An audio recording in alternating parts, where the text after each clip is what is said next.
Senator, good to see you. Before we get to today's marches, we'd love to get your reaction to this new push to get a voice and treaty back on the national agenda. What do you think?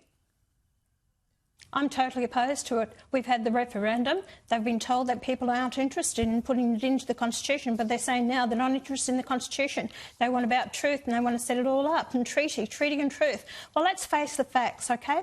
You've got the highest domestic violence, you've got sexual attacks, assaults on the children in there. These kids don't go to school because parents don't send them to school. And then you've got the kids are way behind the educational levels, especially after year 6 or 7. Then you have the incarceration rates. Then you have the alcohol abuse that's going on.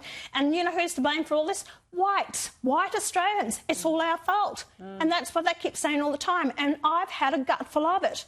And, you know, to keep pushing this, and they talk about the land. Well, over 60% of the land has been handed back in native title. And we keep giving more and more. The cost to the taxpayers is around about, you know, I've heard between 30 to 40 billion a year. You've got over 3,000 Aboriginal corporations out there. They're making the money. Royalties that they get, they don't pay tax on. So this is all the victimhood that keeps going on all the time. And you're right, James, because if it was sorted out, then you wouldn't have all this money, hand over money, people making a lot of money out of it. It's not the Aboriginals in these communities that are getting the money. They're fed up with these land councils, the other ones ripping off these systems, these corporations, Aboriginal corporations. It's all an absolute joke. And my answer is, you treat everyone on an individual needs basis as Australians. Stop dividing us and having Aboriginal and non-Indigenous Australians. And if people got that assistance and help based on an individual needs basis, you'd shut the whole lot down and we'd live in peace and harmony in this country.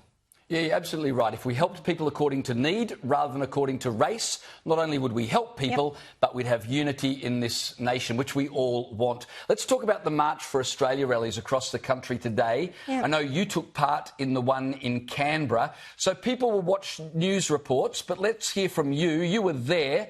Was it hateful and divisive? Oh, not at all. Actually, I was so proud, and I was there joined with my colleagues Malcolm Roberts and Tyrone Whitten, who actually joined me. We were the only politicians that actually bothered to turn up.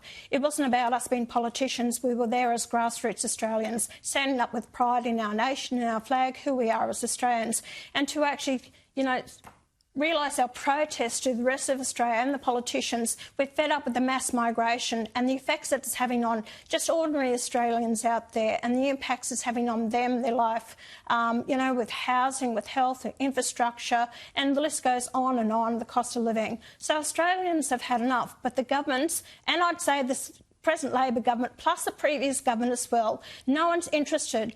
And what annoyed me was that I was told by my staff and everyone, and word was coming in, you better not go because it's taken over by the rat bags. You know, we don't know, you know, for your own safety, we don't think you should go. Anyway, I thought, no, I'm going. Then even the police rang me up and said, look, we don't really want you going.